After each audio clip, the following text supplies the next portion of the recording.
श्री जिनवर की अद्भुत वाणी मिथ्यातिमिर नशाय रही है। ताको सुनकर कि मम परिणति अंतर में हर्षाय रही है। वस्तु स्वरूप दिखावन हारो, वस्तु स्वरूप दिखावन हारो, ज्ञान को सूर्य उगाय रही है।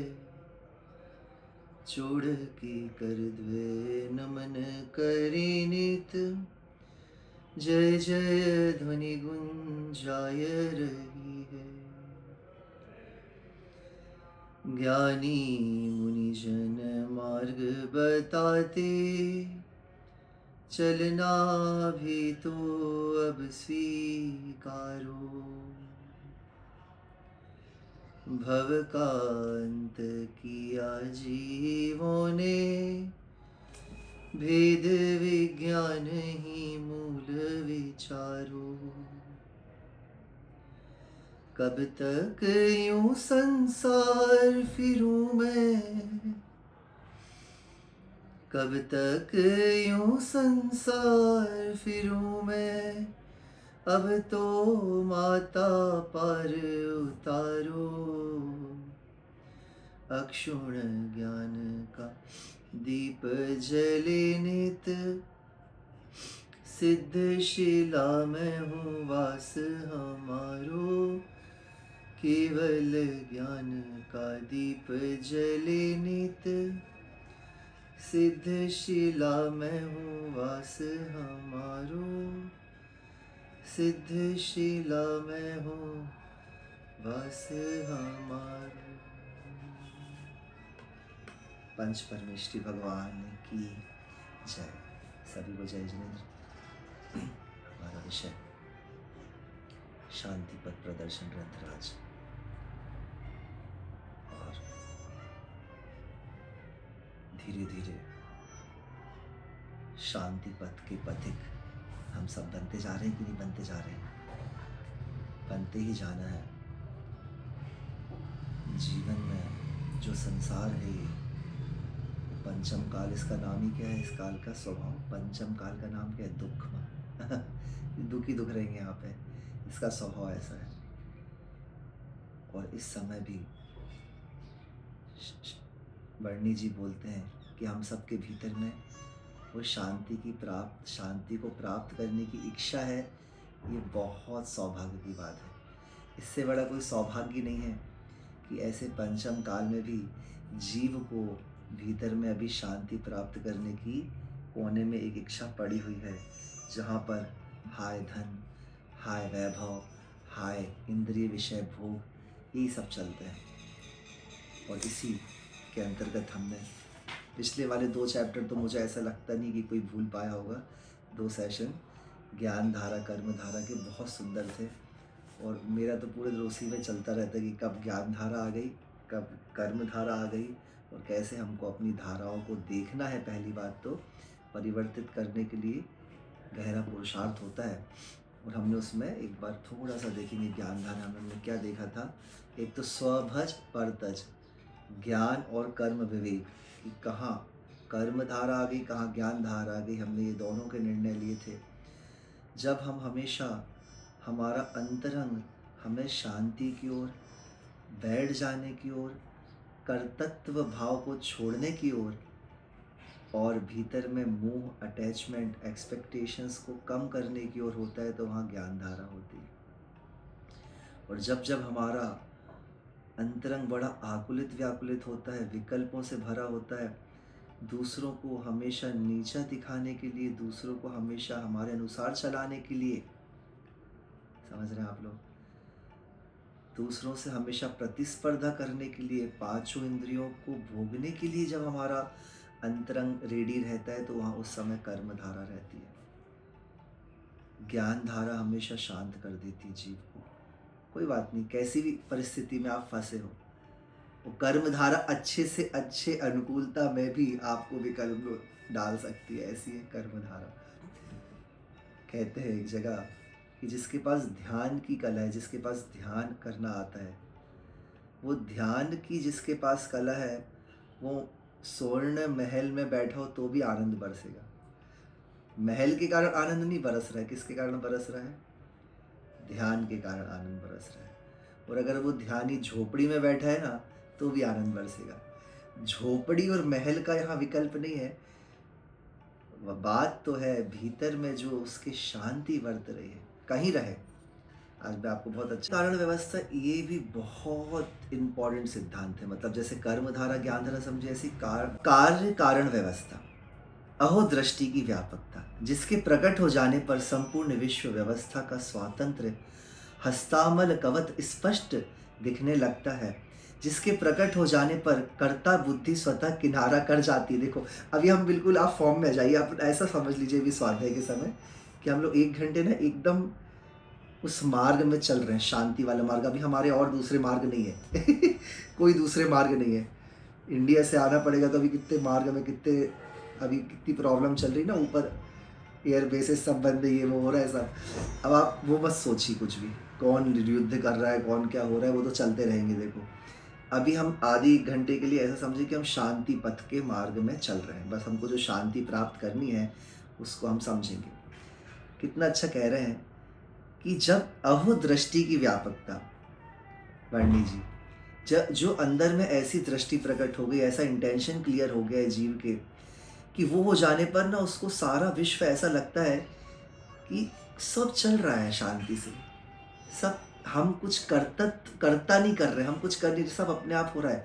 इस प्रकार जो कर्ता बुद्धि है, जो मैं कर रहा था, मैं कर रहा था, मैं हूँ, मैंने करा, मैंने भोगा, ये सब भाव एकदम किनारे हो जाते हैं। थोड़ी देर के लिए शांति आती है। एक ज्ञायक मात्र भाव साक्षी रहने का महाव जागृत हो जाता है, साम्यता अवतार लेती है और जीवन शांत हो जाता है।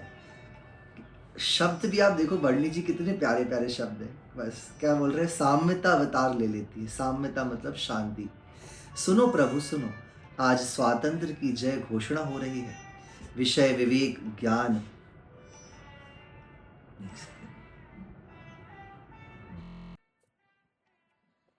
विषय विवेक ज्ञान के अंतर्गत उठने वाले विविध प्रश्नों में से 4 प्रश्नों पर विचार किया जा चुका है। अब देखेंगे, अब हम पीछे जाएंगे कि हमने क्या क्या क्या क्या विचार कर लिया। अभी जितने चैप्टर्स हमने पढ़े हैं, मैं आप लोगों से एक बात पूछूंगा कि सच में जो हमने अभी जब चैप्टर्स पढ़े उसमें कितनी क्लैरिटी हुई हम लोग को?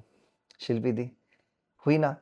मतलब थोड़ी थॉट प्रोसेस में क्लैरिटी हुई कि नहीं हुई? कि मतलब जो हम पहले सोच रहे हैं और अभी जो हम सोच रहे हैं, विश्व का कण कण आज हर्ष के हिंडोले में झूल रहा है, क्यों ना खुशी मनाई जाए आज वह जीव अजीव तत्व विषयक विवेक ज्ञान के अंतर्गत उठने वाली विविध प्रश्नों में से 4 प्रश्नों पर विचार किया जा चुका है।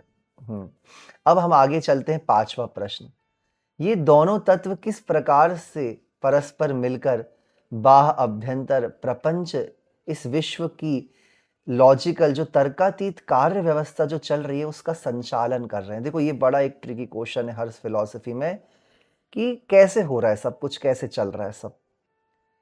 हमने ये सब तो जान लिया, जीव कौन है हमने जान लिया, एक चैप्टर में अजीव क्या है हमने जान लिया, ये जीव अजीव किस प्रकार से उनका स्वभाव क्या है वो जान लिया, कर्म धारा ज्ञान धारा जान ली।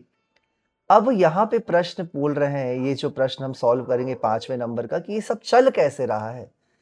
विश्व कुछ कठिन या जटिल है, परंतु विषय कुछ जटिल या कठिन है, परंतु निराश होने की आवश्यकता नहीं है। यथासंभव सरल बनाने का प्रयत्न करूंगा।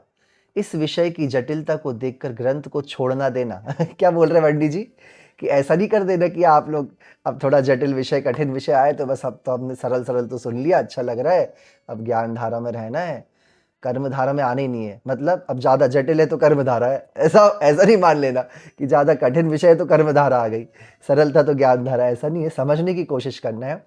देखिए जटिल से जटिल चीज़ भी हम जब अभ्यास करते हैं तो सरल बन जाती है। उसको इस प्रकार से रखेंगे, यथासंभव सरल बनाने का मैं प्रयत्न करूंगा। आगे सुनेंगे पुनः सरल और रोचक हो जाएगा विषय। कार्य शब्द। अब पहला क्या है टॉपिक? कार्य शब्द। बहुत इंपॉर्टेंट है ये चैप्टर। सभी चैप्टर्स इंपॉर्टेंट है पर ये वाला भी है अभी जो सामने है।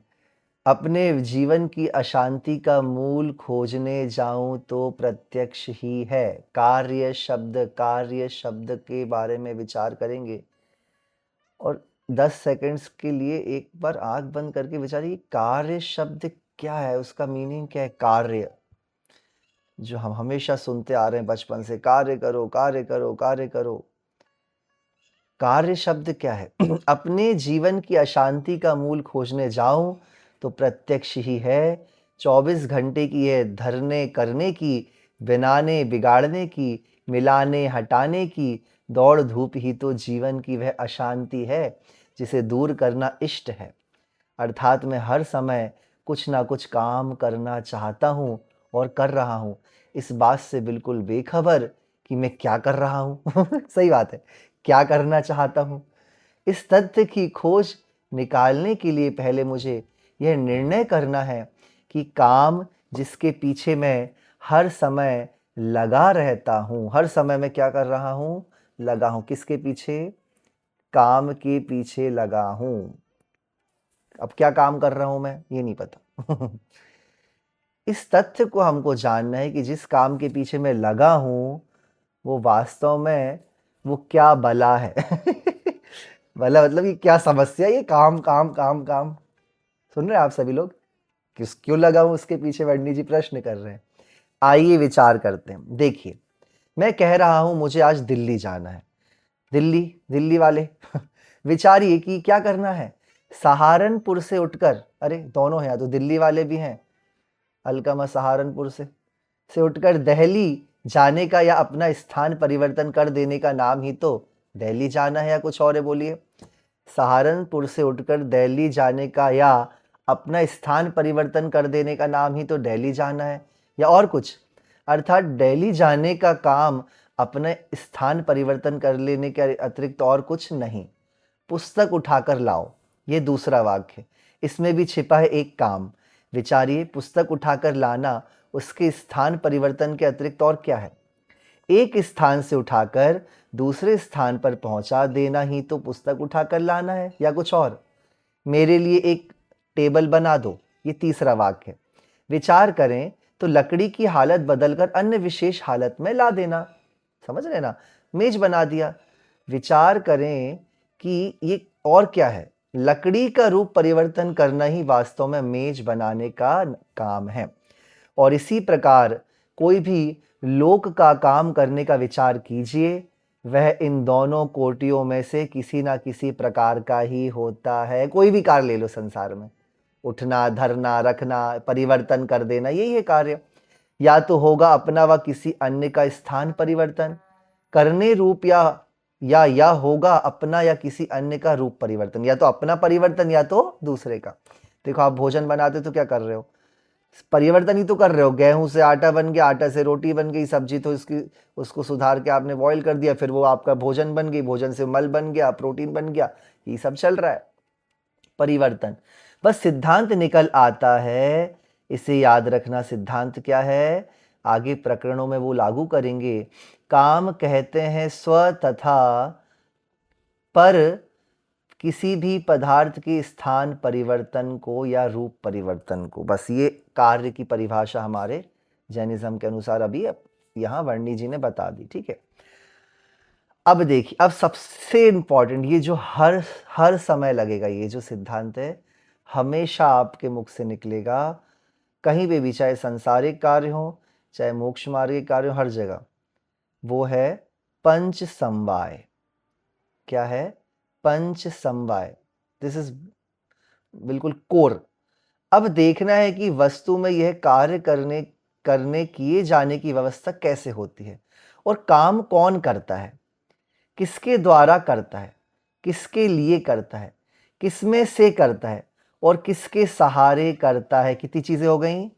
कौन, किसके द्वारा, किसके लिए, किसमें से, किसके सहारे।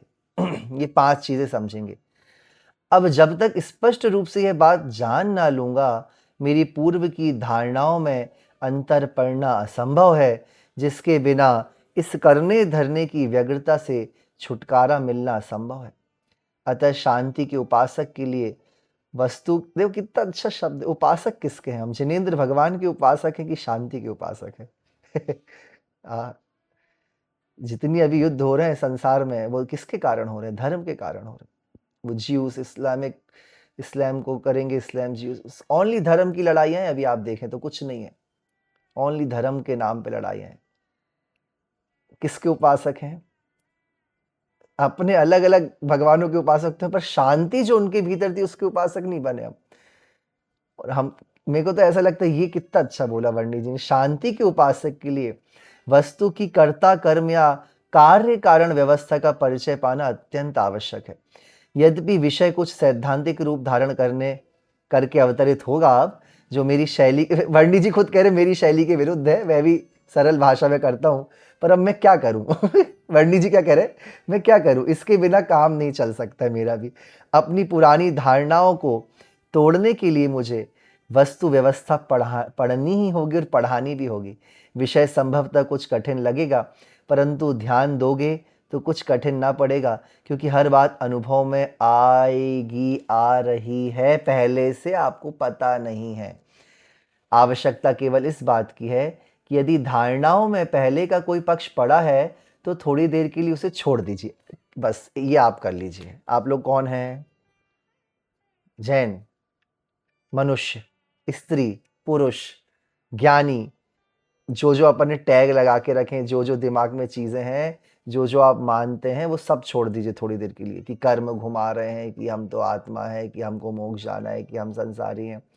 वर्णी जी कह रहे हैं आवश्यकता है कि थोड़ी देर के लिए आप सारे पक्ष को छोड़ दीजिए, अभिप्राय में खींचतान मत, और इंटेंशन बिल्कुल अभी ढीला छोड़ दीजिए, हम समझेंगे इंटेंशन, क्योंकि वस्तु व्यवस्था बड़ी जटिल व उलझी हुई है। यद्यपि एक ही बार सब कुछ देखने में तो खींचतान का काम नहीं है, है ना, परंतु शब्दों में उसे एक बार दर्शाने की शक्ति न होने के कारण क्रम से ही उसकी व्याख्या की जानी संभव है। अतः कथन क्रम में भी तो ऐसी बात आएगी जो आप में से कुछ व्यक्ति पहले से स्वीकार करते होंगे, कुछ नहीं करते होंगे। कुछ बात ऐसी आएगी जो कि विशेष व्यक्ति तो स्वीकार करेंगे पर पहले वाले नहीं करेंगे। ऐसा होता है कि नहीं होता? सब अपने अपने क्या करते हैं, बातों को जो अच्छी लगती है वो मान लेते हैं। इसका कारण यह है कि हमने कुछ व्यक्ति विशेषों से सुनकर या किन्हीं शास्त्र विशेषों में पढ़कर के वो बातों को अवधारित कर लिया है, परंतु उनके अतिरिक्त शेष बातों का या तो निषेध सुनने में आया है या वे सुनने पढ़ने को भी नहीं मिली। सही बात है। इसलिए उन बातों का कुछ पक्ष पड़ा हुआ है भीतर में। वह संभवतः अब भी आपको वस्तु व्यवस्था समझाने में बाधक पड़ेगी, याद रखेंगे। सब छोड़ दिया ना आप लोगों ने, सारे सब छोड़ दीजिए कि मैं कौन हूँ, आत्मा हूँ, कि ये हूँ, कि वो हूँ, कि जो जो अपन ने सुना है सब छोड़ दो, थोड़ी देर के लिए छोड़ दो। वर्णी जी कह रहे हैं थोड़ी देर बाद आप उपयोग लगाना। कहते हैं कि अपने अनुकूल बात सुनकर के स्वभावतः ही कुछ प्रसन्नता या तथा प्रतिकूल बात सुनकर कुछ खिंचाव सा चित्त में उत्पन्न होगा आपके, जिसमें से अनेक शंकाएं व प्रश्न खींचतान का रूप धारण करके निकल पड़ते हैं, क्योंकि व्यवस्था जटिल है। थोड़ा सा धैर्य रख करके सुनना पड़ेगा, एक दिन में ही बताई नहीं जा सकती। इसलिए आवश्यकता इस बात की है कि ऐसी शंकाओं को तब तक के लिए दबा रखें जब तक कि प्रकरण पूरा ना हो जाए। इसलिए कितना अच्छा बोल रहे, देखो भैया, पहले निर्णय मत लेना, पहले पूरी सुन लो, फिर थोड़ा अपना बुद्धि लगाना, जो आपको अच्छा लगे तो लेना। महावीर भगवान भी यही बोलते थे कि मैं जो बोल रहा हूँ उसको विश्वास मत करना, आंख बंद करके अनुभव करना, अपने जीवन में अप्लाई करना, और तुमको लगे तो मानना भैया, या तो मत मानो। जब तक आपको ना लगे अंधविश्वास, हमें मत कि भगवान ने बोला इसलिए हमने मान लिया, ये ऐसा मत बोलना, क्योंकि भाई वो तो अपना अच्छा चाह रहे थे, हमने अनुभव नहीं करा इसलिए हमको समझ में नहीं आया। कितना अच्छा कह रहे हैं, देखिए, जब तक पूरा प्रकरण ना हो जाए तब तक अंदर में कुछ स्वीकार नहीं करना है। विश्वास दिलाता हूं कि प्रकरण पूरा हो जाने के पश्चात आपके हृदय में कोई शंका नहीं रहेगी। 17 17 18 लोग दिख रहे हैं, इनको तो शंका नहीं होनी चाहिए। हाँ, फिर भी यदि रह जाए तो अंत में प्रश्न कर लेना, अभी मत करो प्रश्न। धीरे धीरे आपकी सर्व शंकाएं समाधान को प्राप्त हो जाएंगी। दूसरी आवश्यकता इस बात की है, देखो पहला तो हो गया कि कुछ भी अभी सुनो बस। दूसरा है शब्द की या व्यक्ति की या आगम की पकड़ को छेड़छाड़ छोड़कर वस्तु में कुछ पढ़ने का प्रयत्न करना। शब्दों को मत पकड़ना, अंदर आना उसके। जो बातें उनमें नित्य अनुभव में आए या दिखाई दें, उन सबको सरलता पूर्वक स्वीकार करना और एक का ही निषेध करने का प्रयत्न ना करें, क्योंकि इस प्रकार आपके ज्ञान में वस्तु का तदनुरूप प्रतिबिंब ना पड़ने आएगा। सही बात है, एक बात तो पकड़ ली, एक बात छोड़ दी, हाँ ये अच्छा लग रहा है, चलो भैया कर्म का होता है, और फिर दूसरे की गलती नहीं है, नहीं ये छोड़ दिए, वो तो होती है दूसरे की गलती। निमित्तों की गलती नहीं, वो छोड़ दी। और भाई ऐसा इस प्रकार से नहीं लेना है अपन को, तो सब चीज़ें लंगड़ा हो जाएगा विषय। इसलिए वह ज्ञान की बजाय साधन होने के आपके मार्ग का बाधक बन बैठेगा। और याद रखें, जो मोस्टली जो संसार में जीव अटके हैं वो अपने ज्ञान में लंगड़ेपन के कारण ही अटके हुए हैं। ज्ञान में लंगड़ापन है, हानि आपको होगी मुझे नहीं होगी, वर्णी जी कह रहे हैं, क्योंकि मेरी धारणा तो जैसी है वैसी ही रहेगी। अपने हित अहित को सोचकर अब ज्ञान को ढीला करके सुनिए।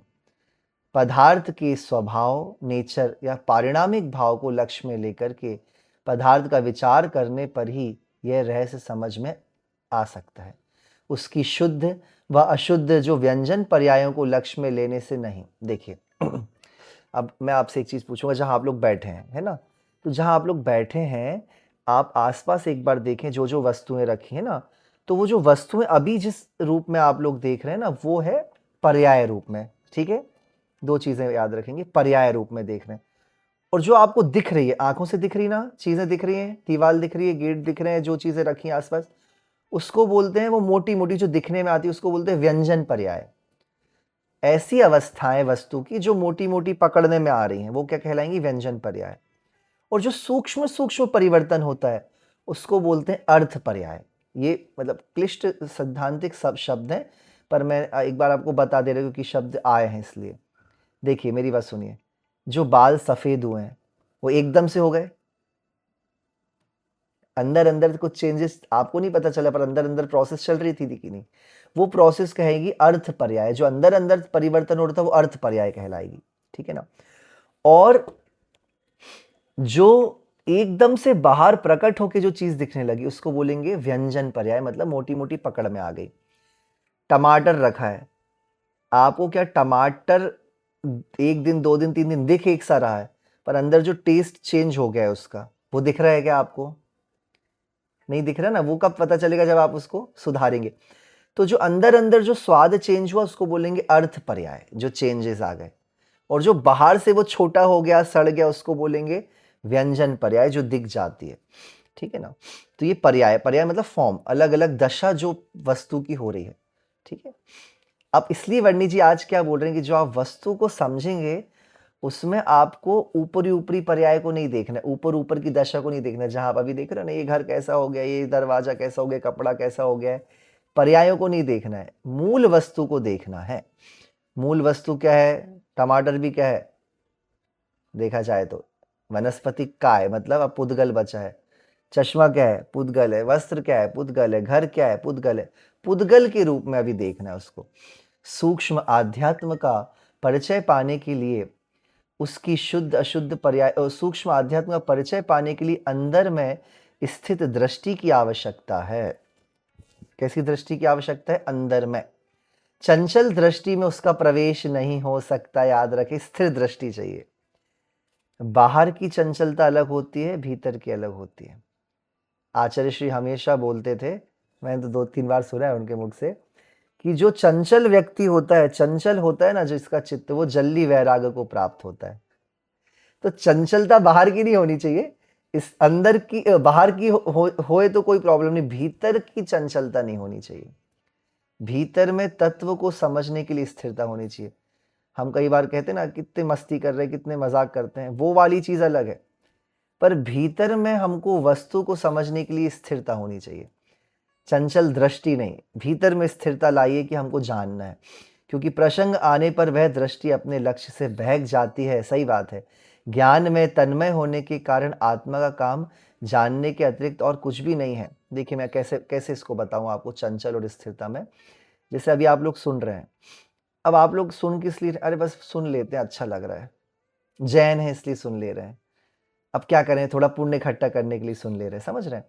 और ये हो गई चंचल दृष्टि। और स्ट्रॉन्ग दृष्टि क्या है, नहीं मुझे तो वस्तु स्वरूप जानना है, क्योंकि मैं संसार में अनादिकाल से भटक रहा हूं, मैं दुखी हूं।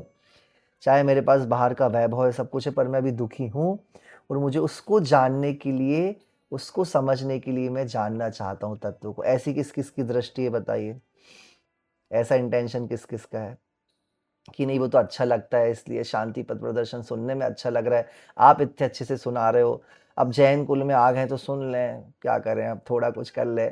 ऐसी दृष्टि से नहीं सुनना है कि ये चंचल दृष्टि हो गई। और स्थिर दृष्टि मतलब नहीं, जो मैं सुन रहा हूँ समझ रहा हूँ, उसको चाहे अभी मुझे समझ में नहीं आ रहा हो, पर मैं उसको सुनूंगा, उसको बैठ करके उसको अप्लाई करूंगा, फिर मैं निर्णय लूंगा कुछ। ये स्थिर दृष्टि हो जाती है। क्योंकि देखिए दृष्टि बदल जाती है ज्ञान से तन्मय होने के और आत्मा और ज्ञान एक ही है, आत्मा हमेशा जानेगा। अभी आप ये विषय जान रहे हो सकता है 2 साल बाद आपको जैन दर्शन से हटके कोई और दूसरी चीज में आनंद आने लगे, आप वो जान रहे हो। अभी तक आप कर क्या रहे थे बताइए, संसार में जान ही तो रहे हैं। ज्ञान क्या कर रहा है, संसार को जान रहे हैं। आप अपनी जॉब को समझ रहे हैं, जान रहे हैं, आप लोगों को जान रहे हैं, आप शहर को जान रहे हो, आप आसपास के एटमॉस्फेयर को जानना आत्मा का काम है, इसलिए जानते रहेगा वो।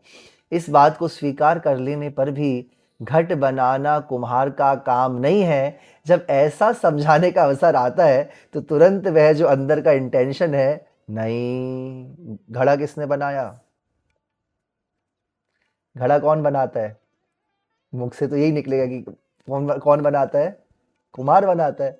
ये दृष्टि जब समझाने में आते हैं, वर्णी जी कह रहे हैं, वह दृष्टि अपने पूर्व के लक्ष्य पर से बहक कर इस चिंता में पड़ जाती है कि कुम्हार ने बनाया कि घड़े ने बनाया। ये कंफ्यूजन आ ही जाता है दिमाग में कि घड़ा खुद परिवर्तित हुआ है, मिट्टी खुद परिवर्तित हुई है घड़े के रूप में, कि कुम्हार ने बनाया है। अभी है कि नहीं कंफ्यूजन है आप लोग को, है अभी है, यही कह रहे हैं पंडित जी। अर्जुन को लक्ष्य साधते समय जिस प्रकार कौए की आंख के अतिरिक्त और कुछ नहीं दिखाई देता था, भले ही वहां वृक्ष आदि, फल आदि, फूल आदि अनेक पदार्थ पड़े हों, इसी प्रकार पदार्थ का लक्ष्य साधते हुए तुम्हें भी उसके पारिणामिक भाव या स्वभाव के अतिरिक्त कुछ और नहीं देखना है, नहीं देना चाहिए ध्यान आपको। जब हम समझ रहे हैं तो हमको मूल चीज को समझना है, थोड़ा कठिन है। भले ही वहां निमित्त नैमित्तिक अनेक संयोग पड़े हैं, ऐसे स्थिर लक्ष्य में निमित्त नैमित्तिक भाव भी अभेद और अखंड वस्तु के अपने अपने अंदर ही देखे जाते हैं। जैसे कि समयसार ग्रंथ में 100 नंबर की गाथा में टीका करते हुए आचार्य अमृतचंद्र स्वामी कहते हैं, ज्ञानी या अज्ञानी कोई भी घट बना नहीं सकता, उपादान रूप से तो नहीं पर निमित्त रूप से भी नहीं बना सकता। देखिए अभी आप लोग थोड़ा धैर्य रखें, मैं समझा दूंगा सब। अज्ञानी भी निमित्त रूप से यदि कुछ कर सकता है तो केवल घट बनाने का विकल्प ही करता है, आगे कुछ नहीं करता। देखिए इसको समझिए। एक तो ये ग्रंथ का नाम आप लोग ने सुना है, कुंद कुंद स्वामी, जो ये 1st सेंचुरी में हुए हैं। उन्होंने बड़े ग्रंथ लिखे, उन्होंने 80 पाहुड़ लिखे थे। कितने पाहुड़ मतलब गिफ्ट, गिफ्ट देना, पाहुड़ प्राभृत। फिर उनको बाद में अपने समय सार प्राभृत, प्राभृत पाहुड़ मतलब गिफ्ट देना किसी को, भेंट। तो उन्होंने श्रावकों को भेंट दे दी समाज को, है ना। उसमें से कुछ ही मिलते हैं, अभी 6-7 ग्रंथ ही मिलते हैं और मुख्य 5 मिलते हैं। तो एक तो मुख्य समय सार ग्रंथ, ठीक है। अब समय सार ग्रंथ की ना ये अमृत चंद्र आचार्य ने टीका लिखी है 9th सेंचुरी में। अमृत चंद्र आचार्य, उन्होंने इसका डीप मतलब ब्रीफली डिस्क्रिप्शन लिखा है अमृत चंद्र स्वामी ने संस्कृत भाषा में। तो ये ग्रंथ है। अब कुंद कुंद स्वामी का ये ग्रंथ है ना, बहुत आध्यात्मिक है, एकदम टू द पॉइंट बात करता है। अब मैं आप लोगों से पूछूंगा, ये जिस घर में आप लोग रह रहे हैं वो आप लोगों ने बनाया है? अच्छा, कारपेंटर ने बनाया है? आप लोग के लकड़ी के घर है ना इसलिए हाँ, यहाँ पे कोई मिस्त्री ने बनाया है, थोड़ा विचार करेंगे तो आपको लगेगा हाँ उसने बनाया है।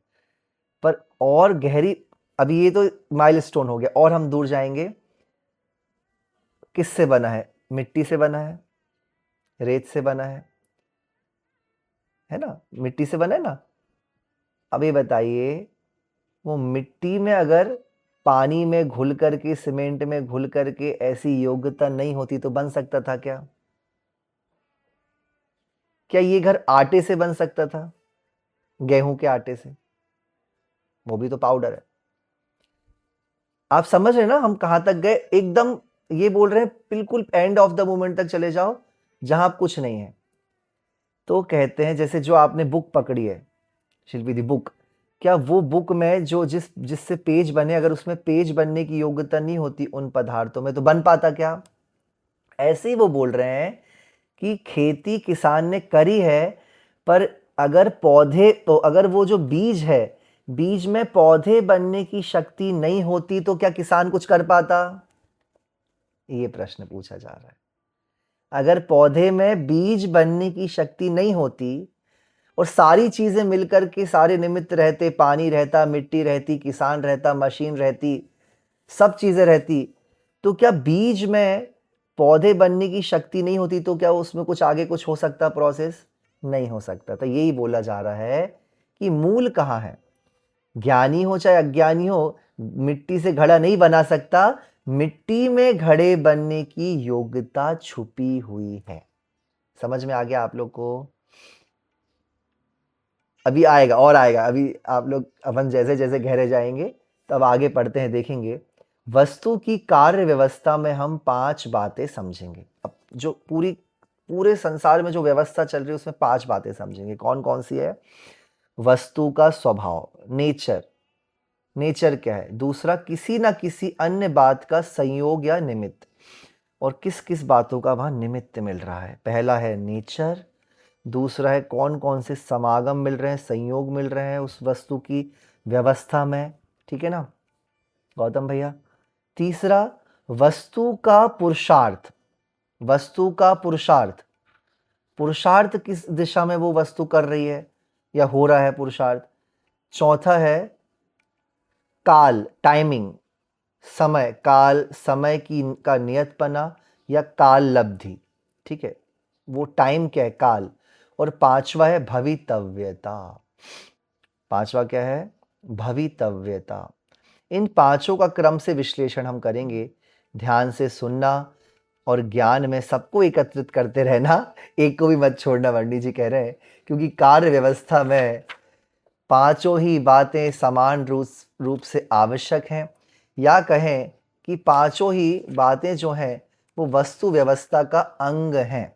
एक अंग के भी ना होने पर 5 अंग बिगड़ जाएंगे, और एक अंग मतलब पूरे अंग चाहिए। इन पांचों के आगे पीछे होने का भी कोई क्रम नहीं है, परंतु कथम क्रम में अवश्य आगे पीछे जानेंगे हम, पर वो पांचों चाहिए। वस्तु व्यवस्था तथा कथन क्रम में अंतर है, अतः किसी एक समय में जो कथन किया जाएगा उसे वस्तु व्यवस्था का पूर्ण रूपेण मत समझना, केवल एक अंग को समझना। हाँ, ज्ञान में सर्व अंग को घुट मिट करके जो दिखाई दे वे वस्तु की पूर्ण व्यवस्था हो जाती है। थोड़े कठिन शब्द हैं। ज्ञान में पूर्ण व्यवस्था देखने की शक्ति है, पर वचन में कहने की नहीं है। अभी कितनी सारी चीजें चल रही हैं आपके आसपास, है कि नहीं? मेरे दिमाग में कितनी चीजें चल रही, पर मैं सबको एक साथ कह सकता हूं क्या? नहीं। आप बताइए कि हमारे दिमाग में कितनी थॉट्स आते हैं, क्या सब थॉट्स को आपने बोल दिया? क्या सबको लिख लिया? क्या सबको इम्प्लीमेंट कर लिया? नहीं। इसलिए वो सब चीज़ें कठिन है, पर वस्तु व्यवस्था को एकदम ज्ञान में जानना सरल है, कहना सरल नहीं। इसलिए अनेकांतवाद और श्यादवाद नाम के सिद्धांतों का जन्म होता है। अब सुनेंगे आगे 5 अंगों का क्रम।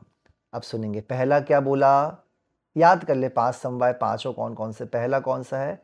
स्वभाव, पहला है स्वभाव। दूसरा निमित्त, तीसरा निमित्तोपादान मैत्री, और सॉरी, हाँ हाँ, निमित्त भी बोल सकते हैं, या तो वस्तु का पुरुषार्थ जो हो रहा है, जो निमित्त और उपादान से जो कार्य चल रहा है। चौथा है काल लब्धि, काल। वो पांचवा है उसकी योग्यता, भवितव्यता, ठीक है ना, उसकी एबिलिटी, स्वभाव। पहले सिद्ध कर आए हैं कि वस्तु परिवर्तनशील है। इतना तो आप लोग को याद है कि नहीं? पहले अपन ने समझ लिया वस्तु में, तत्वार्थ में, कि वस्तु परिवर्तनशील है, परिवर्तन होता रहता है, ठीक है ना। प्रतिक्षण वह एक रूप को छोड़कर अन्य रूप को तथा एक स्थान को छोड़कर के अन्य स्थान को प्राप्त कर रही है वस्तु। अब आप एक बार ना देखें आसपास ना, हर चीज बदल रही है, आपको लग रहा है सब ऐसा है, पर ये बताइए जंग कैसे लग गई? जंग कैसे लग गई? लकड़ी सड़ कैसे गई? सोफे में सड़न कैसे हो गई? जितनी वस्तुएं आपको आसपास दिख रही ना, एसी कैसे खराब हो गया, लाइट कैसे खराब हो गई, एकदम हो गई क्या? परिवर्तन अंदर ही अंदर चल रहा है। इतना आपको आनंद आएगा ना, इस सिद्धांतों को आप डेली ऐसे बैठे बैठे करते रहेंगे अप्लाई, बहुत मजा आता है। सब चेंज हो रहा है, अन्य रूप बदल रहे हैं, उसका फिर दूसरा रूप आ रहा है। रूप व स्थानों में नित्य परिवर्तन करते रहना, मतलब नित्य परिवर्तन करते रहना वस्तु का स्वभाव है, और स्वभाव अहेतुक होता है, उसमें तर्क नहीं चलता। ऐसा परिवर्तन वस्तु में नित्य दिखाई दे रहा है। यदि किसी भी एक कार्य में किसी भी एक क्षण यह परिवर्तन रुका हुआ दिखाई दिया होता तो उसे हम स्वभाव कभी भी नहीं कहते। सुन लीजिए, अगर स्थिर हो जाता ना तो उसका वो स्वभाव नहीं है। सुनना ध्यान से, क्योंकि स्वभाव में किसी ऐसी बाधा नहीं पड़ा करती कि कभी तो दिखाई दे जाए और कभी नहीं हो। ऐसा नहीं होता है। यदि वस्तु में स्वयं ऐसा परिवर्तन करने का स्वभाव नहीं होता तो लोक में कोई भी शक्ति उसे परिवर्तन कराने में समर्थ नहीं होती। बीज में शक्ति नहीं है। आचार्य श्री इसका बहुत अच्छा एग्जाम्पल देते थे। आप लोगों ने कभी वो रहती ना खड़ी मूंग, वो पूरी पूरी जो मूंग दाल रहती है, एक तो मूंग दाल रहती है और एक रहती मूंगड़ मूंगड़, है ना। तो वो जो हम मूंगड़ बनाते हैं, मूंग की जो खड़ी दाल रहती है, आप देखना कभी कभी कुकर में कुछ उसके दाने रह जाते, चुड़ते नहीं है, कड़क रह जाते हैं। अब बताओ, निमित्त तो सब मिले थे, एक सा पानी डाला था, उसमें 5,000 दाने थे, पर वो 5 दाने क्यों नहीं उनमें अंकुरता आई, क्यों नहीं वो मतलब प्रॉपर हो गए? बोलिए। निमित्त तो मिले थे पर उसमें योग्यता वैसी नहीं थी। समझ रहे? ये बताना चाह रहे हैं कि देखिए, अगर उसमें योग्यता नहीं होगी तो परिवर्तित नहीं होगी। जलने योग्य पदार्थ को ही जलाया जा सकता है, पानी को जलाया जा सकता है क्या? हाँ, यदि परिवर्तन करना वस्तु का स्वभाव ना हुआ होता तो लोक में कोई भी कार्य देखने में नहीं आता, लोग कूटस्थ हो जाता। विश्व में दिखने वाली है जो भाग दौड़ कैसे आपको दृष्टि में आती? और यह तो स्पष्ट देखने में आ रही है, इसे अस्वीकार नहीं किया जा सकता। प्रत्यक्ष दिखने वाले को अस्वीकार करना पक्षपात है। अतः निश्चित हुआ कि वस्तु में कार्य और परिवर्तन उस वस्तु के अपने परिवर्तनशील स्वभाव के कारण हो रहा है। इसलिए वस्तु का स्वभाव नेचर है परिवर्तनशीलता। ये आप लोग लिख लें दिमाग में। वस्तु परिवर्तित हो रही है। देखिए, अभी आप एक एक चिंतन करें, आप लोग बैठे हुए हैं, आपके शरीर में परिवर्तन हो रहा है कि नहीं हो रहा? वृद्धावस्था आ रही है, धीरे धीरे धीरे धीरे चेंजेस आ रहे हैं। शरीर की स्किन जो टाइट थी अब ढीली होने लगी है, पंच इंद्रियां शिथिल होने लगी हैं, धीरे धीरे बदलाव आ रहा है। ठीक है, दूसरी बात, अब आप तो शरीर नहीं है, आप लोग तो आत्मा है। आत्मा में भी परिवर्तन हो रहा है कि नहीं बताइए? जो बचपन में ज्ञान था वो अभी वाले ज्ञान से अलग है कि नहीं है? अब आप जैसे जैसे बढ़ते जा रहे हैं, वो ज्ञान में भी क्या हो रहा है? परिवर्तन। तो हर जगह परिवर्तन हो रहा है। परिवर्तन वस्तु का स्वभाव भी है। समझ रहे हैं? परिवर्तनशीलता स्वभाव के कारण हो रही है। यही कार्य व्यवस्था का एक अंग हो गया। एक अंग समझ लिया क्या है? वस्तु परिवर्तनशील है, स्वभाव है उसका ऐसा। ठीक है, चलिए। निमित्त, निमित्त। अब दूसरा कारण है निमित्त। अब देखेंगे, जो परिवर्तन हो रहा है स्वभाव से, जो केवल परिवर्तन हो सकता है, वो विशेष कार्य नहीं है। कार्य किसी भी योग्य अन्य वस्तु के संयोग प्राप्ति के बाद ही हो रहा है। संयोग विहीन कोई भी कार्य आज विश्व में दिखाई दे रहा, एक भी कार्य ऐसा बता दो जहां कोई संयोग ना हो या जहां कोई कारण ना हो। युद्ध क्यों हो रहे हैं? कोई कारण है। आप दुखी क्यों हो? कोई कारण है। प्रसन्न क्यों हो? कोई कारण है। कारण है सब चीजों के पीछे। यह पुस्तक मेरे हाथ के बिना उठ नहीं रही है। इस लकड़ी का यह चौकी वाला रूप बिना मेरे द्वारा मतलब पुरुषार्थ नहीं करा, निमित्त के तो नहीं बनाया जा सकता। एक अणु भी दूसरे अणु से आकर्षित हुए बिना गतिमान होता दिखाई नहीं देता है। हवा के कारण कपड़े उड़ रहे हैं, धूल उड़ रही है, कारण। हवा क्यों चल रही है? जलवायु परिवर्तन के कारण। जलवायु परिवर्तन क्यों हो रहा है? ब्रह्मांड में कुछ कुछ एक्टिविटी चल रही है, उसके कारण। कारण समझ गए? एक फैक्टर क्या हो गया? कारण। ये खंभा भी बिना हवा पानी या गर्मी सर्दी का संयोग मिले जीर्ण नहीं हो रहा। इसमें जंग क्यों लग रही है? जंग क्यों लग गई लोहे में? कारण है। यदि यथायोग संयोग ना हो तो कार्य होना असंभव है, क्योंकि ये प्रत्यक्ष दिखाई दे रहा है। अतः सरलता पूर्वक स्वीकार कर लेना चाहिए। देखते हुए भी मात्र भ्रम कहकर इसे टाल देना और स्वीकार ना करना पक्षपात है, ज्ञान की खेच है। कई लोग फालतू इसलिए लड़ाइयां होती हैं। ये लड़ाइयों के कारण यही है, पंच समवाय नहीं जानते हैं, है कि नहीं प्रियंका दी? इसलिए सब लड़ाइयां होती हैं। ज्ञान को ढीला करके देखें तो ना स्वीकार करने का कोई कारण नहीं है, अस्वीकार करने का। यहाँ भले ही किसी भी पक्ष बस स्वीकार ना करें, पर जीवन प्रवाह के 24 घंटों में भी इनकी स्वीकृति ना हो, हम तब मान लें। अब देखेंगे आगे। अरे अरे, मुख पर उदासी सी क्यों दिखने लगी आप लोग के? कौन बोल रहे? वर्णी जी। निराशा की रेखाएं क्यों खिंच गई हैं? संभलो प्रभु, संभलो। आपको बोल रहे हैं, देखिए प्रभु, आप सबको प्रभु को संबोधित कर रहे हैं। पहले ही सावधान कर दिया था, अब फिर से कर रहा हूं कि अंतरंग की इस खेच तान को छोड़ दें। एक एक करके सब लोग जाते जा रहे हैं, कठिन विषय क्योंकि थोड़ा जटिल है। अंतरंग की इस खेच तान को छोड़ करके तेरे हृदय में उठने वाली इस शंका को का मुझे भान है। अब आपको लग रहा होगा, एक तरफ तो आप बोल रहे हो स्वभाव चाहिए, एक तरफ बोल रहे निमित्त भी चाहिए। क्या चाहिए? वस्तु स्वतंत्रता के प्रकरण में यह परतंत्रता कैसे आ गई? अभी तो आप बोल रहे थे सब स्वतंत्र है, सब स्वतंत्र, अब आप कह रहे निमित्त भी चाहिए है। हाँ, यही है तेरा प्रश्न या कुछ और? घबरा नहीं, कथन क्रम से सुन, उत्तर आएगा, स्पष्ट दिखाई देगा। यहाँ वस्तु को परतंत्र बनाने का अभिप्राय नहीं है, संयोग होते दिखाई देते हैं या नहीं, बस इतनी बात है। संयोग हुए बिना क्या जो 5,000 में से 5 मूंग के दाने थे वो नहीं उबले, पर बाकी उबले कि नहीं उबले? तो निमित्त काम आए कि नहीं आया? कहते हैं संयोग होते दिखाई देते हैं या नहीं, बस इतनी बात है। संयोग हुए बिना क्या कोई कार्य होता दिखाई देता है? यदि नहीं तो क्यों स्वीकार नहीं कर लेता? बस इतनी ही बात स्वीकार करने को कह रहे हैं कि संयोग होता है, संयोग जबरदस्ती करता या कराता है, यह सिद्ध नहीं किया जा रहा और ना ही किसी का अभिप्राय है। जितनी बात कही जाए उतनी बात ग्रहण कर लो, बिना कहे अपनी ओर से उनमें कुछ अन्य बात मत मिलाओ। संयोग प्राप्त होने पर कार्य कैसे होता है, कौन करता है, ये बाद में बताएंगे, पर ये विचार कर लें। पहला, परिवर्तन को आपने स्वीकार कर लिया, आप लोगों ने परिवर्तन को, ठीक है।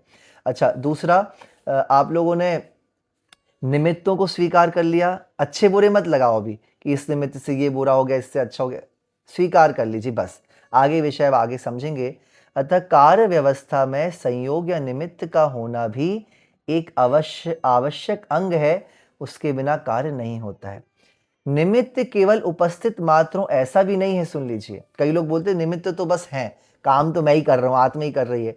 ऐसा नहीं है, क्योंकि वस्तु में कार्य या परिवर्तन होने के समय उपस्थित तो अनेक पदार्थ हुआ करते हैं, पर वे सब निमित्त नहीं हुआ करते। आप लोग बैठे हो, कितनी सारी वस्तुएं आसपास हैं, पर क्या आपके धर्म ध्यान में सारी वस्तुएं आपका निमित्त बन रही हैं? सारी वस्तुएं निमित्त बन रही हैं? नहीं।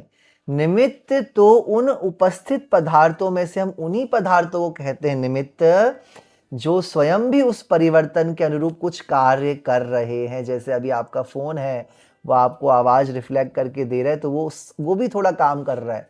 उसके अनुरूप या उसके साथ परिवर्तन करने की शक्ति विशेष को लेकर वहाँ आया हो वो निमित्त। बहुत सारी चीज़ें पड़ी हुई हैं, पर आप जो भोजन कर रहे हैं वो आपके लिए क्या बन गया है? निमित्त बन गया। बाकी चीज़ें, दूसरे की थाली का भोजन निमित्त बना है क्या? नहीं, हमारी थाली में जो उस समय वो निमित्त है। देखो इस पुस्तक के उठते समय यहाँ पर मेरे हाथ में हाथ के अतिरिक्त ये चौकी भी है, वेष्टन भी उपस्थित अवश्य है, पर इन तीनों में से इस समय इस पुस्तक के उठने में बोलो सोफा सपोर्ट कर रहा है कि पतिदेव का हाथ सपोर्ट कर रहा है कि बच्चे का हाथ सपोर्ट कर रहा है कि मेरा हाथ? बस इस प्रकार से समझना है, मेरा हाथ ही है, ये दोनों नहीं। इसलिए केवल उपस्थित मात्र कहकर स्वीकार करना ना करने के बराबर है।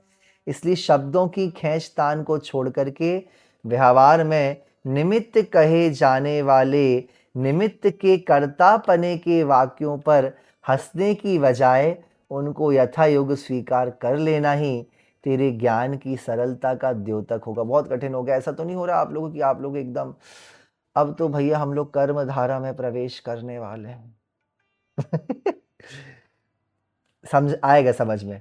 निमित्त उसी को हमको दोष देना है जो उस समय प्रेजेंट हो। हर व्यक्ति को दोष नहीं देना, हर चीज को दोष नहीं देना, ऐसा बोल रहे हैं। जो सामने प्रेजेंट हो उसी को देना है। यहाँ पुनः कह देना आवश्यक है कि ऐसी स्वीकृति से वस्तु परतंत्र नहीं बनेगी, ऐसा विश्वास रखो। जैसा कि अगले प्रकरणों में हम सिद्ध करेंगे, कर दिया जाएगा। यह ध्यान रख करके कि संयोग जो हैं, क्या है?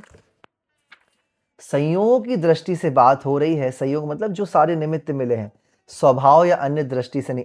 अब समझो, स्वभाव वाले चैप्टर में स्वभाव की बात करी, निमित्तों की नहीं। निमित्त वाले में निमित्त की बात करी, स्वभाव की नहीं। पर अभी जब पांचों को बाद में मिला देंगे तो आपका सब बैठ जाएगा शांति से। अभी एग्जाम्पल से भी समझ लेंगे। किसी एक बात की सिद्धि के लिए उसमें दूसरी बात को बीच में लाने से एक भी बात समझ में नहीं आ पाएगी। इसलिए एक एक करके समझते हैं। सच बताइए, अभी जो आप बैठे हैं स्वाध्याय सुन रहे हैं, मोबाइल में इतना अच्छा चल रहा है, मोबाइल निमित्त हुआ कि नहीं हुआ आपके लिए? स्वाध्याय के लिए हुआ कि नहीं हुआ? अच्छा निमित्त हुआ कि नहीं हुआ? बहुत सारे निमित्त से हम दूसरे निमित्तों को दोष भी दे सकते थे। देखो ये हल्ला कर रहे हैं, इन्हें नहीं सुनने दिया। पर कहीं ना कहीं अच्छा जो आपको मिल गया एक निमित्त, उसके थ्रू आपका काम बन गया कि नहीं बन गया? फिर दूसरी बात स्वभाव, परिवर्तनशीलता भी, परिवर्तन भी चल रहा है, उसी समय परिवर्तन भी चल रहा है। अगर इंटरनेट में परिवर्तन नहीं हो तो ये इतनी यहाँ से इतनी दूर अमेरिका तक ये सब शब्द कैसे पहुँच रहे हैं? पुद्गल कैसे ट्रैवल कर रहा है? आप सोचिए। पुद्गलों में परिवर्तन हो, अगर मेरे पुद्गल यहाँ से निकल करके वहाँ तक नहीं पहुँचे, परिवर्तन नहीं हो स्वभाव में, तो भी कुछ काम नहीं होगा। तो स्वभाव में परिवर्तन भी हो रहा है और ये शब्द आपके कान तक नहीं पहुँचेंगे तो भी काम नहीं होगा। तो निमित्त भी काम कर रहे हैं, समझ रहे हैं? अब हम आगे, निमित्त उपादान मैत्री। अगर आप बोले तो हम इसको थोड़ा पढ़ लें तो आपको समझ में आ जाएगा, क्लियर हो जाएगा। पढ़ लें, थोड़ा सा ले लें, 5 मिनट में थोड़ा सा ले लेते हैं, फिर इसको आधा कर लेंगे। 5वां चैप्टर है निमित्तोपादान मैत्री। इसमें आपको समझ में जाएगा, इजी है। दृष्टांत पर से समझिए मेरे अभिप्राय को, इंटेंशन को। अन्न बोना और खेती करना एक काम है, ठीक है। मेरे अभिप्राय के अनुसार बीज ने स्वयं बदलकर अन्न बोने का काम किया। ये स्वभाव से हो गया। ये वाला डायलॉग किसके अकॉर्डिंग हुआ? स्वभाव, कि बीज में अन्न बनने का स्वभाव है, शक्ति है, ठीक है। किया, अपने द्वारा बदलकर किया, अपने लिए किया, उस नवजात अन्न के साथ तन्मय होकर किया। कौन ने? बीज ने। अपने से किया, अपने स्वभाव में रहते हुए किया, किसान बनकर नहीं किया। ये हो गया स्वभाव से। पर कुछ हंसी आ जाएगी ये बात सुनकर आपको कि भैया बीज पड़ा है, वो खुद ही खुद कर रहे हैं क्या सब कुछ? मतलब बीज पड़ा है, खुद से किया, खुद में किया, खुद में बदल गया। ये तो हंसी आ रही है कि ऐसे कैसे हो गया भाई। परंतु नहीं भाई, विचार करके देखें, उसकी सत्यता प्रकाशित हो जाएगी। यद्यपि लोक में साधारणतः तो किसी भी काम को ना इस प्रकार से करता हुआ देखता है कि सब अपने आप हो रहा हो, भैया ऐसा तो कभी नहीं हुआ। और ना इस भाषा में कहा जा सकता है, सुना जा सकता है कि अपने आप हो। अच्छा आप सोचो ना, आप लोग खड़े और आप कहो देखो सब्जी अपने आप बन गई, रोटी बन गई, खाना अपने आप खप गया। ऐसे कहीं बोलते क्या? पर नहीं बोलते हैं। बोलिए प्रियंका दी।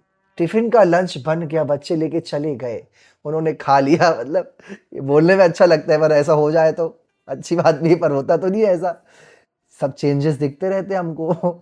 तो कहते हैं हंसी आ जाएगी भैया, वास्तव में ऐसा नहीं होता। अब खेती का दृष्टांत देखिए, यद्यपि लोक में है प्रसिद्ध है कि किसान भी यही कहता है कि किसने करी खेती, देखो इतनी मेहनत से खेती करी और कुछ तो हमें मिल नहीं रहा, मैंने खेती बोई। परंतु विचार कीजिए कि यदि बैल इस बात को सुन ले तो बेचारे के हृदय में क्या बीतेगी। खून पसीना एक डाल करके मैंने अपने शरीर की चिंता नहीं करी, अहंकार में अंधा हो गया किसान। ये किसी दूसरे की मेहनत को अपनी मेहनत समझ रहा है। कौन बोलेगा? बैल। अभी तो मशीनें आ गई हैं, बैल बोलेगा। इस प्रकार विचारता हुआ वह बैल रूठ जाएगा तो क्या होगा बोलो?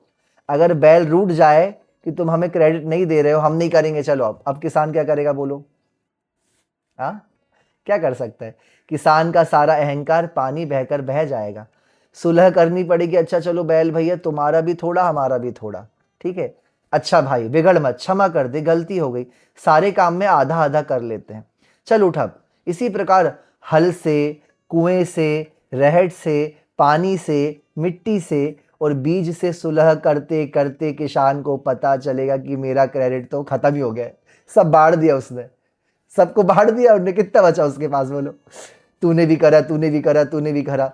खेती खेती बोने में तूने कितना काम करा किसान? अब विचार करेगा जब डिवाइडेशन करके, तो उसका अहंकार चला जाएगा कि नहीं चला जाएगा बोलिए? अहंकार को नाश करने के लिए सिद्धांत है। कितना अच्छा देखो, इस प्रकार से केवल 7वां हिस्सा किसान के पास आया परंतु किसान तो चेतन पदार्थ है, शरीर वह पृथक पृथक है, अतः शरीर की मांग भी रुक ना सकेगी। किसान को स्वीकार करना पड़ेगा कि हाँ भाई थोड़ा हिस्सा शरीर का भी है, क्योंकि आत्मा तो जानता देखता है, हाथ तो नहीं होते तो कैसे आत्मा कुछ कर पाता। तो इस प्रकार से उसके हिस्से में कुछ भी नहीं आया, थोड़ा ही बहुत आया। से सबने तो कुछ कुछ काम किया ही है, परंतु रहे अपने रूप में, उन्हें स्वयं अपना रूप तो ना बदलना पड़ा, ये हो गए निमित्त। पर उस पर बेचारे ने तो अपना सर्वस्व अर्पण कर दिया। किसने? किसने? अन्न अन्न उगाने के लिए, यहां तक कि आज उसका पता भी नहीं है कि वो कहां गया। कौन? बीज। बीज कहां गया? बीज तो गायब हो गया। ये बताओ, किसान खेती खेती करते करते किसान कुछ और बन गया क्या? हल क्या कुछ और बन गया क्या? पानी कुछ और नहीं, पर बीज तो गायब हो गया। उसने पूरा समर्पित होकर के अपना जीवन न्यौछावर करके वो क्या बन गया? पौधा बन गया। और जब ये चीज देखता है किसान, तो किसान का पूरा अहंकार क्या होता है? तिरोहित हो जाता है कि मैंने कुछ करा नहीं है। सुन लीजिए, कहाँ गया वो? ने तो अपने आप को समर्पित कर दिया, यहां तक कि आज उसका पता भी नहीं है कहाँ गया। अब आप जाकर के खेत में 2 घंटे बैठ के ऐसा चिंतन करना कि बीज से पौधा निकल रहा हो, कहाँ गया, चिंतन करना आप। इस प्रकार स्वयं सारे अन्न के साथ घुल मिल ही गया, अथवा स्वयं ही वह रूप धारण कर लिया। 8वें हिस्से में कैसे संतोष आवे? स्वीकार करना पड़ेगा कि तेरे काम की जाति ही भिन्न प्रकार की है। घोड़े और गधों का क्या मेल? तेरे काम का मुकाबला हम सातों मिलकर भी नहीं कर सकते। किसका मुकाबला? बीज की शक्ति का मुकाबला। और कुछ बाह मात्र सहायता संबंधी कार्य का 7वां हिस्सा हम सब ने किया है, परंतु अन्न उगाने का काम तो वास्तव में हे बीज तेरा है। अब बीज की हमको पूजा करनी चाहिए, है कि नहीं? तो देखो कितना डीप ले गए हमारे यहाँ वस्तु के स्वरूप को। अब आप सोच सकते हैं, हमारा जैन धर्म एक अलग चीज होती है। देखो हम लोग जैन धर्म फॉलो कर रहे हैं, पर जैन फिलॉसफी पढ़ना कितना इंपॉर्टेंट है। इसलिए मैं आपको बताऊं ना, हम लोग ओनली बाहर बाहर से फॉलो करते, पर जब मैंने भी रीडिंग करी तो इतना आनंद आता है। ओनली धर्म करते करते हमारी एक्टिविटीज, हमारे बाहर का आचरण सही हो सकता है, पर जब हम फिलॉसफी पढ़ते तो हमारे अंदर के जो पर्सपेक्टिव चेंज होते हैं उससे बहुत बदलाव आता है। मतलब एक एक्सट्रीम लेवल का आपके अंदर चेंज आता है, और उससे ही शांति मार्ग प्रशस्त होता है, बाहर से नहीं होता। कई बार करा है। एक छोटा सा भजन है, फिर ये आधे ही चैप्टर छोड़ रहे हैं, इसको हम कर लेंगे। आप लोग को मैं सुनाता हूँ। एक सेकंड बस। हाँ, ध्यान से सुनेंगे शांत होकर के, और बहुत अच्छा लगेगा। शांति पथ को बढ़ाने वाले ही है। एकदम 2 मिनट सब शांति से बैठ जाएंगे, बिल्कुल ना हिलें।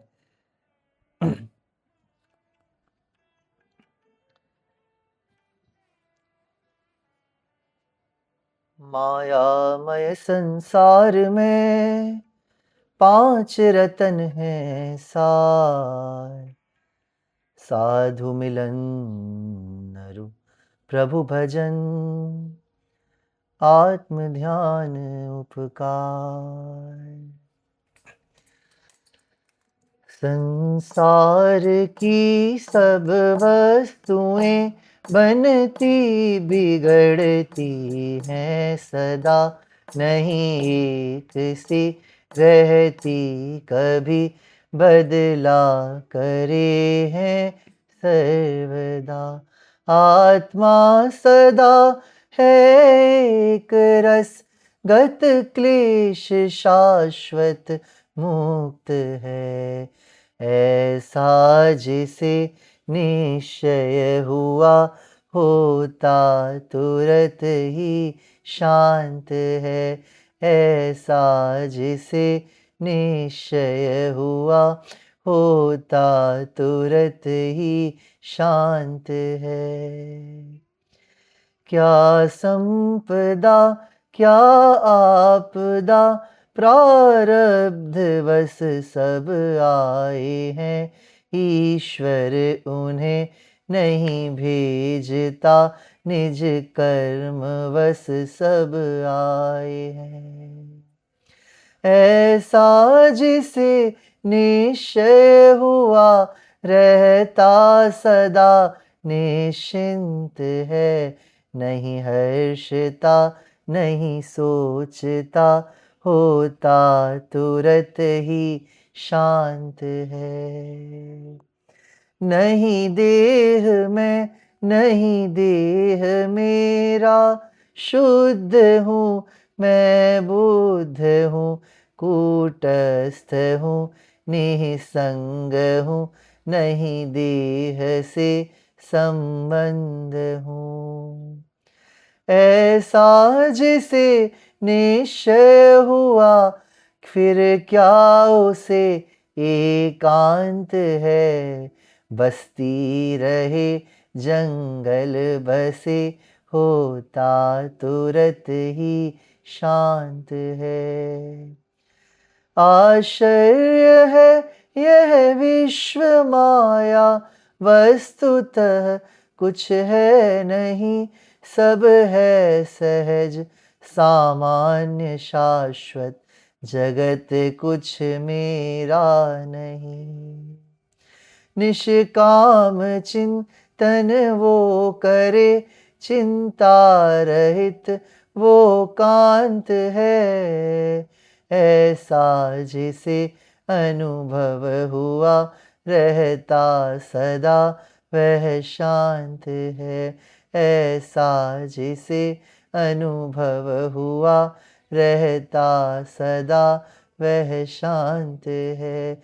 ऐसा जिसे अनुभव हुआ, रहता सदा वह शांत है। वस्तु व्यवस्था को विचार करते हैं ना, तो एकदम शांति आ जाती है। सब हो रहा है, सब सहजता से हो रहा है, कर्तृत्व भाव छूट जाता है। और यही मोक्ष मार्ग है, यही शांति का मार्ग है, यही मूल पुरुषार्थ है।